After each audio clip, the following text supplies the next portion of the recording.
All right, so this is the so far what I've done around my 8-bit computer. So when you first plug it in and give it power, basically the chips all default to high output. So that's why they're all on right now. I've got my clock, I've got a register, I've got my bus, and I've got my second register, and then I've got my third register, which is going to act as instruction pointers. So what I'm going to show here is right now, I'm going to take and put some values on the bus. I'm just going to basically ground out one of these pins here and ground out one of these pins here. And what I'm going to do is I'm going to enable the set pin on this register. And then as soon as I step forward one clock cycle in the rising of the signal, it's going to take the value that's on the bus that you can't see right now, and it's going to put it into that register. So I'm going to unset the set pin. Now what's interesting is I can actually output this value onto the bus here by enabling the output. And you'll see that the same lights are off on the bus as on the register.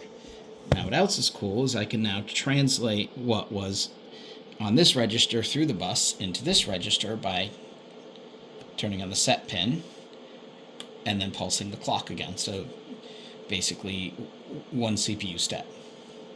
So turning off that set pin, I'm going to take this off the load to the bus, but now I'm going to load this to the bus.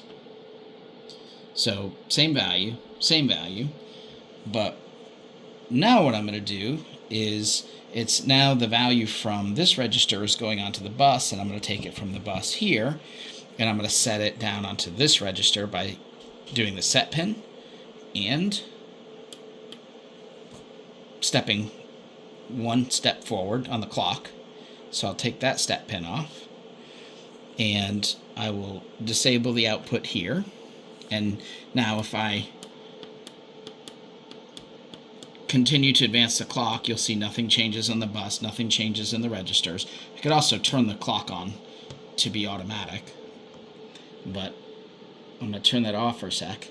Now the last thing that's really cool is I can take this register and I can move that back onto the bus. However, these 4 bits are for instructions, so they will not actually write back to the bus. When I take and enable the output write, you'll see the first 4 bits output on the bus is the first 4 bits, and they have that same light that's out. But now I'll disable the output, and there we go. That's my 8-bit computer so far. The clock, 2 registers, an instruction register, and then the bus.